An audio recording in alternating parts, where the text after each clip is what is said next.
नमस्कार मित्रांनो, चारूस फार्मरला हा जवळपास 5वा व्हिडिओ असेल आणि 5वा व्हिडिओ याच्यामुळे माझ्यासोबत आहेत हर्षदभाई. चारूस फार्मवरती जे प्रत्येक गोष्टीचं मॅनेजमेंट करायचं असतं ते सर्व मॅनेजमेंट बघतात. हर्षदभाई, तुमचं मनापासून स्वागत चॅनलवरती. डिटेल मुलाखत आहे हर्षदभाई सोबत, कारण इथली प्रत्येक गोष्ट ह्यांच्या सर्व देखरेखीखाली होते आणि चारू सर थोडेसे बिझी असल्यामुळं त्यांची पण मुलाखत घेणार होतो, परंतु ती मे बी नेक्स्ट मंथ किंवा पुढे कधीतरी घेण्याचा प्रयत्न करू. 250+ शेळ्या, जवळपास 25+ जाती असतील, 25 से ज्यादा व्हरायटी होगी अपने पास. आणि पिल्ल त्यांचं संगोपन एकदम एक्स्ट्रीम क्वालिटी प्रत्येक जातीची, त्याची सुंदरता, चारा नियोजन, कोंबड्या, त्याच्याबरोबर चाऱ्याच्या सर्व खुराकाच्या पद्धती, जो भी बनाया यहाँ पे हर एक चीज, प्रत्येक गोष्ट जी तुम्ही बनवली ती अभ्यास करून बनवली. आणि जी लोक फार्म नवीन करू इच्छितात, ज्या लोकांना संशोधन करायचं, त्या प्रत्येक गोष्टीसाठी इथं ह्या मुलाखतीमध्ये चर्चा होणार आहे. हर्षदभाई, मनापासून स्वागत. फार्म बनवते वेळेस काय नेमकं डोक्यामध्ये विचार होता आणि आता फार्मचे सध्या कोणकोणत्या जाती आहेत, कशा लेवलवरती काम चालू आहे? सर, फार्म बनाने के पीछे ये मेन इम्पोर्टेंट इशू था कि हमारे यहाँ जो महाराष्ट्र में जितने भी लोग हैं उनको प्रॉपर हर चीज़ का इंफॉर्मेशन मिलना चाहिए, हर चीज़ की कि ये इतने टाइप की मतलब बकरियां हैं, इतने टाइप्स के उसमें बोकड़ आते हैं, उनके हिसाब से उनको इतना सारा मतलब फीड मांगता खाने के लिए. तो उसके हिसाब से हमने मोटो था कि इतना ये फार्म ये लेवल पे बनाना है, बनाने के लिए. एक तो सबसे अहम चीज़ की मतलब जो भी बकरियों में क्वालिटी है उसको मतलब ये सबसे पहले यहाँ पे बनाना, मतलब बच्चे यहाँ पे जो भी अभी सानेन है, इंपोर्ट लाइन है, बाहर की कंट्री की जो भी ब्रीड है उसको यहाँ पे सेट करके उसके बच्चे यहाँ पे अच्छे तरीके से उसकी परवरिश करना, ये सबसे पहला चैलेंज था. तो उस हिसाब से आपने नॉलेज के हिसाब से ज़्यादा काम किया. तो अभी फार्म पे स्ट्रेंथ कितना है, कौन कौन सी मतलब ब्रीड है अपने पास, उसके बारे में थोड़ी इन्फॉर्मेशन. हमारे पास अभी सानियन है सबसे मेन, बाद में फिर आती है सर बोर, फिर यमनी है, बर्बरी है, जिंग, अंगूरा, शिरोई मेल्स है, और अल्पाइन है, हैदराबादी है, कोटा है, तोतापारी है, बैंटम नस्ल है, और कश्मीरी के इसमें दोनों भी आते हैं, जिंग और अंगूरा. तो दोनों कश्मीरी में आते हैं, वो सब ब्रीड है जी.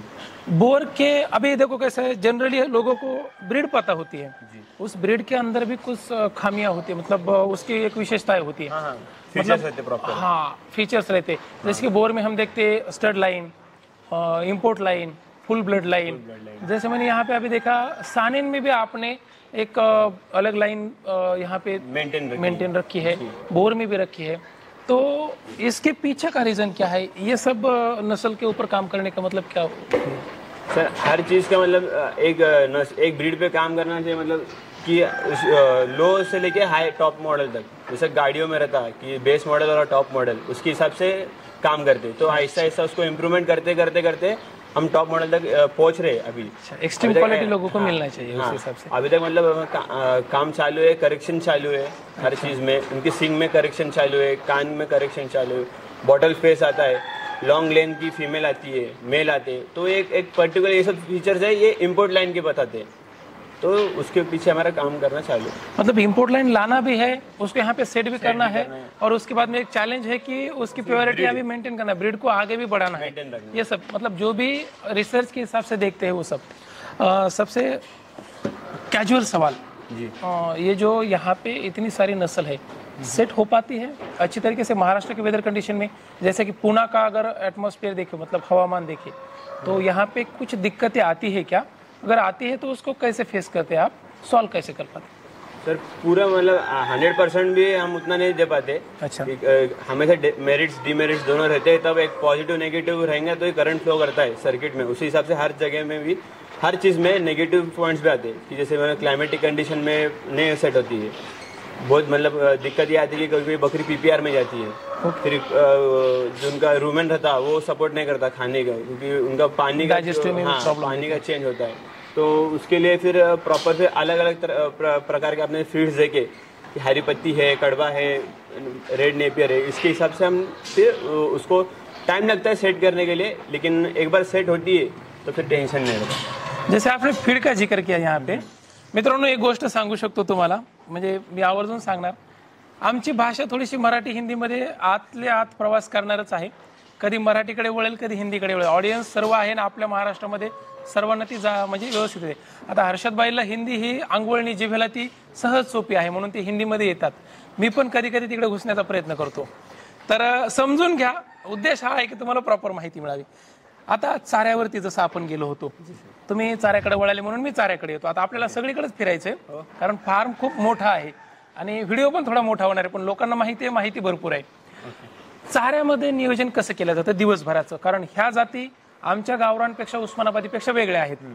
तर चारा कसा टाकता, किती टाकता आणि कोणकोणता टाकतात? सर चारा में कड़वा है जो सूखा होता है. सूखा होता है. ओके, हाँ ठीक है, पहले हम सूखे चारा लेंगे. हाँ सूखा. सूखे चारा में अभी हमारे पास आपने जैसे देखिए कि कड़वा है और alpha alpha, dry alpha alpha. Okay, हाँ. जो बच्चों के लिए बहुत हम मतलब प्रिफर करते हैं क्योंकि उसमें प्रोटीन कंटेंट और सब ज्यादा अच्छा रहता है. और थर्ड चीज आती है कि हरी पत्ती जो राजस्थानी घेरती है, लूम जिसको बोलते हैं. अभी हम फिर ग्रीन फोडर में आते हैं. नेपियर है. नेपियर के अंदर दो प्रकार है, ग्रीन नेपियर है, एक रेड नेपियर है. ओके. जैसे आप ग्रीन में भी बहुत वैरायटी है. हाँ, उसमें वो वैरायटी है. फिर मोरिंगा, अपना शेवगा, ओके, हाँ. तूती, मक्का, ये सब दिन में एक बार. तो दिन में ये एक बार सुबह. अभी शेड्यूल ऐसा है कि सुबह में कड़वा, ग्रीन नेपियर और मक्का और मोरिंगा ये सब मिक्स करके कुट्टी करके सुबह और दोपहर में ये 2 टाइम फीड चलती रहती है. 250 बकरियों के हिसाब से हरा चारा जब लाते हैं तो मैंने सुबह देखा है वो ट्रैक्टर में लेके आना पड़ता है. ट्रैक्टर में लेके उसका कटर भी इतना हेवी बड़ा है कि वहाँ पे लगभग वो 2-3 ट्राली आपको निकालना पड़ेगा क्योंकि इतने सारे बकरियों को डालना पड़ता है. तो लगभग एक बकरी को तकरीबन कितना जाता है हरा और सूखा दिन में? सर हम जो ग्रीन फोडर और ड्राई फोडर हम कभी क्वांटिटी में ये नहीं किए. हमारा जो कॉन्सेंट्रेटेड फीड है हम उसको हम क्वांटिटी में मेजर करके उसके हिसाब से चलते हैं क्योंकि प्रॉपर एक बकरी को कितना मांगता, बच्चों को कितना मांगता, उस हिसाब से बड़े मेल्स को कितना मांगता, उसके हिसाब से हम उनको फीडिंग करते हैं क्योंकि कॉन्सेंट्रेटेड फीड के ज्यादा भी नहीं होना चाहिए फीमेल्स को. उसके हिसाब से हम देते हैं. बाकी हरा और सूखा जो भी चारा है वो उनके हिसाब से जितना वो खाएंगे उसके हिसाब से उसी हिसाब से तो हेल्थ भी बहुत अच्छा है. और कंटिन्यूसली इसके अंदर हम देख रहे हैं सुबह से तो वो चारा भी है, बकरियां खाती भी रहती है. जी सर. दूसरा एक चीज है, सप्लीमेंट के ऊपर बहुत अच्छा काम किया है. जैसे चारू सर ने मुझे मॉर्निंग में बताया कि जितनी भी मतलब जो भी ढेप पेंड रहती, मतलब मराठी में उसको पेंड बोलते हैं, ढेप, तो वैरायटी भी अलग अलग रखी है. अलग अलग है. और गुड़ी पेंड एक बनाने की मशीन भी अपने पास है. तो उसका वैल्यू कितना रहता है? एक बकरी को तकरीबन आप कितना डालते हो मिक्स करके? फीमेल्स हो जाता है 800 ग्राम्स आता है. 800 ग्राम्स 900 ग्राम्स. ओके. फीमेल्स को हाँ, क्योंकि जो फीमेल्स मतलब जिनके नीचे बच्चे हैं उनको थोड़ा ज्यादा देने की क्योंकि उनकी मिल्किंग में भी अच्छे हो जाते हैं. फिर दूसरा बच्चों को शुरुआत करते हैं हम 300 ग्राम से शुरुआत करते हैं. ऐसा मतलब जैसा बच्चे हमको सपोर्ट करते हैं कि उनका डाइजेशन हो, पचा पा रही है क्या. मेन चीज वो है कि खाना हम उनको जितना दे रहे उतना वो डाइजेस्ट कर पा रही है, उनकी बॉडी को लग रहा है. ओके. उसके हिसाब से फिर हम उसमें रेशियो हफ्ते में डे बाय डे नहीं बढ़ाएंगे, एक वीक में अगले वीक में बढ़ाएंगे, हफ्ते का बढ़ाते. दिन में रूटीनली ये सब हरा और सूखा चारा और फीडिंग जो अभी करते दाना पानी की, मतलब वो सुबह करते या शाम में? बकरे जो है मेल्स को 2 टाइम है. अच्छा. हाँ, फीमेल को 1 टाइम और बच्चों को 2 टाइम. बच्चों को 2 टाइम करना पड़ता है. बच्चों के लिए मैंने एक चीज नोटिस करी यहाँ पे सबसे अच्छी, कि वो जो हर एक कंपार्टमेंट में उधर ही उन बच्चों के लिए एक प्लॅटफॉर्म बेस पे अच्छा सा एक केजेस बनाया हुआ आहे. म्हणजे मित्रांनो खूप सुंदर गोष्ट आहे. त्या कंपार्टमेंटच्या आतमध्येच त्या माईंच्या समोरच मग त्या पिल्लांचं संगोपन झालं, पण तिथंच एक छोटा पिंजरा वर त्या प्लॅटफॉर्म बेसवर बनवलेला आहे. इसका क्या रीजन है? मतलब ये अलग क्यों नहीं रखे, यहीं पर क्यों मदर के पास? इसलिए रखे कि सबसे फर्स्ट आती सर हमारे जो स्टाफ है मतलब जो काम हमारा मतलब बहुत सपोर्ट करता है हमको, तो उनको ज़्यादा तकलीफ नहीं होनी चाहिए कि बहुत दूर है वहाँ से लेके आओ मिल्किंग और वापस लेके आओ, क्योंकि दिन में 3 टाइम होती है मिल्किंग, सुबह दोपहर और शाम में 3 टाइम. हाँ, तो इसलिए हमने उनको नजदीक इसलिए रखा कि माँ और बच्चा का भी मतलब मेल टूटना नहीं चाहिए, कनेक्टिंग भी अच्छे रहना, बॉन्डिंग भी रहनी चाहिए. जी छोड़ो तो फिर माँ बच्चों को सुनेंगी, फिर दूध पिलाएंगे, साथ में रखेंगे. उसकी नज़र के सामने रहता है तो उसको तकलीफ भी नहीं होती ज़्यादा उस हिसाब से, और उसको पहचानने में भी बहुत ज़्यादा दिक्कत नहीं होती होंगी उन लोगों को, क्योंकि जो केज में हाँ ये नंबर की बकरी के मार्किंग के हिसाब से रख देते हैं. वो बहुत अच्छी बात है, समझो. ही नोटीस करायची गोष्ट आहे. ज्या केजेसमध्ये मदर स्टॉक वेलेल्या शेळ्या आहेत तिथं जर समजा तुम्ही एक छोटासा कंपार्टमेंट जर बनवला पिल्लांना ठेवण्यासाठी, जबरदस्त. ही नोटीस करायची गोष्ट आहे, सर्वांनी लक्षात ठेवा. अशा अभ्यासाच्या बारीक सारी गोष्टी इथे शेकडो पाहायला भेटतात. मेडिसिन का जो भी डिपार्टमेंट है अपना, मैंने देखा जहाँ पे पूरी दवाइयाँ रखी हुई है, जी काय औषधं ठेवलेली आहेत. ह्या औषधांच्या याच्यामध्ये एक कॅन पाहायला भेटली, त्याला AI म्हणतो आम्ही, की थोडक्यात समजा आपण सिमेंट कॅन जे आहे की कृत्रिम रेतन शेळ्यामध्ये, मराठीमध्ये त्याला आपण म्हणतो. कृत्रिम रेतन हे आम्ही म्हशीमध्ये गाईमध्ये पाहिलं, शेळ्यामध्ये ऐकलं, व्हिडिओमध्ये काही ठिकाणी पाहिलं. याचा रिझल्ट तुमच्याकडे प्रॉपर आहे, तुम्ही ठेवले पण पाहिले पण. अनुभव काय सांगतो तुम्हाला, कृत्रिम रेतन सक्सेस आहे का, किती आहे, कसं आहे? सर सक्सेस है लेकिन उतना परसेंटेज नहीं है उसको. अच्छा, परसेंटेज कम है, 60% तक 60% तक उसके भी हमको कुछ रीजन हो success गए है. ना.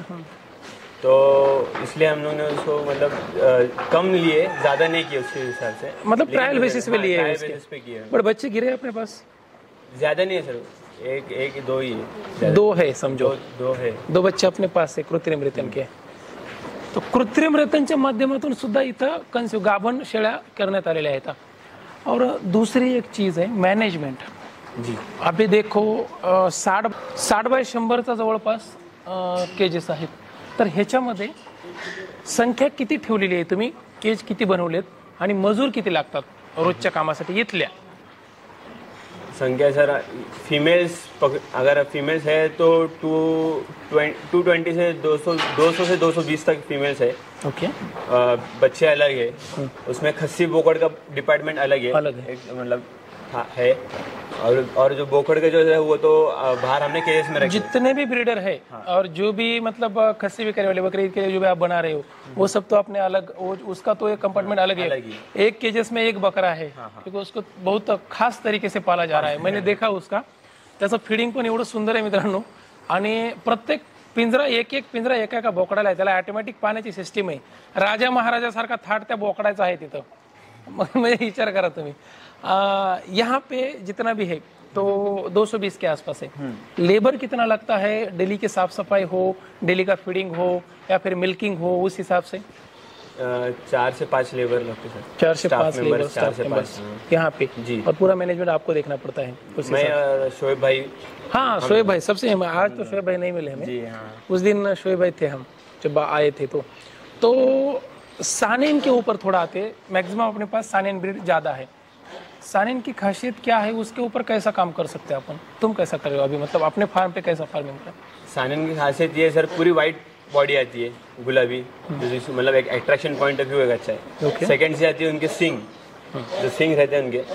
अभी आप देखे जाएंगे तो अलग अलग मतलब जो डिपार्टमेंट है या बाड़े है तो उसमें एक सिंग है जो ऐसा साइड में आ रही है, एक जो सिंग है स्ट्रेट जा रही है. स्ट्रेट, हाँ जो स्ट्रेट जा रही है सर, हमारा हम उसके पीछे काम करें कि हमको जितना हो सके उतना स्ट्रेट लेके जाना है. क्योंकि आजकल जो ट्रेंडिंग में है, मार्केट में है, तो स्ट्रेट का जरा ज्यादा क्रेज है. हाई क्वालिटी उसको प्रीफर करते हैं बहुत से लोग.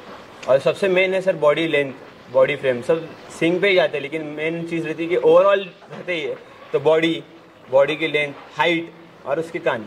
अच्छा, क्वालिटी का मेल और क्वालिटी की फीमेल एक साथ आप करके उसके जो ब्रीडिंग निकाल रहे हैं उसके ऊपर काम ज्यादा चल रहा है. अपने पास मिल्किंग भी होता है जी. मतलब सेल के लिए मिल्क आप जो भी है वहाँ पे ऐसे सेल आउट होता है जी. तो उसका क्या मतलब मैनेजमेंट है, वो कैसा जाता है, उसका अर्निंग के हिसाब से कैसा है? सर डेली का मिल्क कलेक्शन हमारा 15 से 20 लीटर है.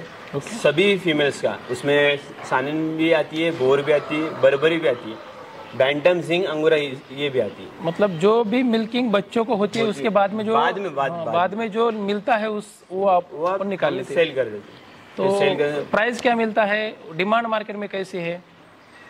100 to 120 rupees per litre price मिलता है जी. उसका प्राइस मिलता है. यहाँ से आके लेके जाते हैं? यहाँ से आके हमारे मतलब एक है सप्लायर, वो लेके जाते हैं. अच्छा ठीक है. डिमांड है उसको डेली बेसिस? जी सर है, डिमांड है. गोट चीज़, फिर मेडिसिन के तौर पर भी बहुत से मतलब डॉक्टर्स या हॉस्पिटल प्रीफर करते हैं कि पेशेंट्स के लिए. और गोट चीज़ भी बनता है इससे, कि जो गोट चीज़ रहता है कि वो बहुत मतलब हाईली न्यूट्रिशन रहता है, उसमें फैट ज़्यादा रहता है. ओके. दूसरी बात बकरी ईद के लिए खूबसूरत बकरों की डिमांड होती है, जी साहजिक आहे. बकरी ईदला चांगल्या सुंदर बोकड्यांची मागणी असते. यहाँ पे कुछ खस्सी भी है जी और जो ब्रीडर है मैंने तकरीबन 50 के ऊपर जो अपने टॉप लाइन के देखे हैं अंदर. तो अगर किसी को वो क्वालिटी में काम करना है, किसी को वहाँ पे जाना है, मतलब वो लेवल पे पहुँचना है, तो रिक्वायरमेंट भी रहेगी. हाँ तो अपने पास से क्या हो सकता है, मिल सकते हैं? मिल सकते हैं ना सर. कौन कौन से मिल सकते हैं? सानियन तो मिलेगा. हमेशा अपनी होम ब्रीडिंग है वो तो है. बोर है स्टड लाइन के सर. तोतापारी का बड़ा ब्रीडर है. अगर इसको ब्रीड लाइन सुधारनी है तो वो जो ब्रीडर है वो उसमें हर सभी फीचर्स है उसमें, स्टार्टिंग टू एंड. मतलब जो आपने पंच फेस, हमने जो शॉर्ट्स बनाया था बनाया तोतापरी का, जी, तो वो वाला पंच फेस है. सबसे मेन क्या था तोतापारी में, उसका कलर कॉम्बिनेशन करेक्ट. जो रहता है कि वो बहुत खूबसूरत दिखता है, जिसकी वजह से वो है.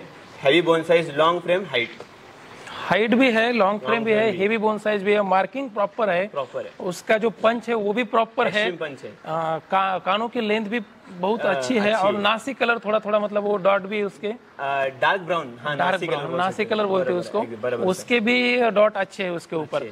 तो ये हो गया तोतापरी का. बाकी और ब्रीड कौन कौन से मिल सकते हैं? कोटा का भी मैंने देखा. कोटा का बड़े ब्रीडर आपका ज्यादा, मतलब कोटा के ऊपर ज्यादा, मतलब वो क्या बोलते हैं, वो दिल आया है, वो चीज है.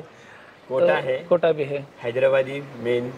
अच्छा, हैदराबादी बहुत अच्छी चीज. हैदराबादी का, हाँ वो वाला. हैदराबादी उसका एज कितना है हैदराबादी का? 6 दांत, 20 से 22 महीने का.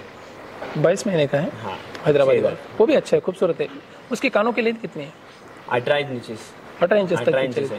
है. और बच्चे भी उसके अपने पास है अभी? बच्चे हाँ. भी उसके ज्यादातर फीमेल्स है हमारे पास. उसके फीमेल है. फीमेल्स है. अच्छा, ठीक है.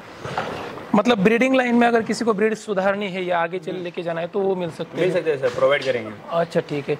सानेन के ऊपर कई लोगों का थोड़ा काम करने का विचार आता है, क्योंकि वो मिल्किंग के हिसाब से भी और क्वालिटी के हिसाब से. तो सानेन में भी लोग आ सकते हैं. सर. चारू सरांचे जे वडील आहेत ते इतके म्हणजे गोट लवर आहेत. त्यांना शेळ्या म्हणलं की असं म्हणजे जीवाभावाचा प्रश्न आहे. मी त्यांची मुलाखत घेण्याचा प्रयत्न करणार होतो, पण आज त्यांचं थोडंसं वेगळा प्लॅन असल्यामुळे मी नाही घेऊ शकलो. मे बी भविष्यामध्ये ती मुलाखत लवकरच तुम्हाला भेटून जाईल, कारण त्यांनी 40 वर्षापूर्वी इथं सानेन आणलेली आहे. हा फार्म तुम्हाला 2, 4, 5 वर्षातला नाही. ह्या फार्मला 40 वर्षांचा इतिहास आहे. हा जो चारूस फार्म तुम्ही पाहताय. तर त्या ठिकाणी हर्षदभाई, आता रोगराईच्या संदर्भाने थोडं येऊया. एवढी मोठी संख्या म्हटल्याच्या नंतर रोगराई येणारच, कारण त्या गोष्टी तुमच्याकडे किती प्रमाणात येते, तुम्ही त्याला प्रिव्हेंट कसं करता, येऊ नये म्हणून काय काळजी घेता, आणि आल्याच्या नंतर उपचार कसे करता, या गोष्टी. सर, प्रिवेंशन मतलब हर चीज में आता है. पहले वैक्सीनेशन, Correct. गोट वैक्सीनेशन जितने भी ईटी है, FMD, PPR, HS, ये सब सर हर एक शेड्यूल के हिसाब से और सीजन के हिसाब से उनकी वैक्सीनेशन. प्रॉपर वैक्सीनेशन होता ही है, एक भी मिसिंग नहीं होता. नहीं सर. बिल्कुल. और सर दूसरी चीज, सबसे मेन चीज होती है सर कि डीवर्मिंग का जो शेड्यूल आप रखते हो हमेशा, तो आपका बच्चे से लेके बड़ों तक डीवर्मिंग अगर आपकी प्रॉपर शेड्यूल के हिसाब से होती है तो बहुत सारे चीजें आपको प्रिवेंशन उधर ही हो जाते हैं. वैक्सीनेशन के अंदर तुम्हारा 90% चला जाता है, धोखा जो भी आने वाला है वो खत्म हो जाता है. और जो डीवर्मिंग के हिसाब से, मतलब जो भी ग्रोथ होने वाली है या फिर उनकी ग्रोथ रुक सकती है समझो, या कुछ वेट गेन वगैरह, तो वो सब डीवर्मिंग. बैक्टीरियल इन्फेक्शन में एंडोपैरासाइट, एक्सोपैरासाइट, डीवर्मिंग में पूरा वो क्लियर हो जाता है. सर. मतलब ग्रोथ में भी प्रॉब्लम नहीं आएगा और इन फ्यूचर भी उसको कुछ दिक्कत नहीं हो सकती. कोई दिक्कत नहीं. बचा कुछ अगर एखादा बहुत स्ट्रांग अगर डिसीज वगैरह है तो वो कैसे आता है, या फिर फेस कैसे करते हैं, आता ही नहीं है या फिर? नहीं सर, आता ना, ऐसा नहीं आता है सर. हर जगह आपको बताया था कि आता है. कि फिर सबसे फर्स्ट उसको करेंगे पहले ऑब्जर्वेशन. पहले उसको ऑब्जर्व करेंगे, अगर आता है तो उसको निकाल के क्वारंटाइन सेक्शन में उसको अलग सेपरेट करेंगे, आयसोलेशन. लक्षात घ्या, मी काय सांगतो मित्रांनो, एका अनुभवी फार्मचा मॅनेजर तुम्हाला, मॅनेजमेंट करणाऱ्या प्रत्येक गोष्टीचा व्यक्ती तुम्हाला सांगतोय, सगळ्यात पहिले लसीकरण, नंतर त्यांचं डीवर्मिंग, आणि त्याच्यानंतर जरी काही झालं तर ऑब्झर्वेशन म्हणजे निरीक्षण.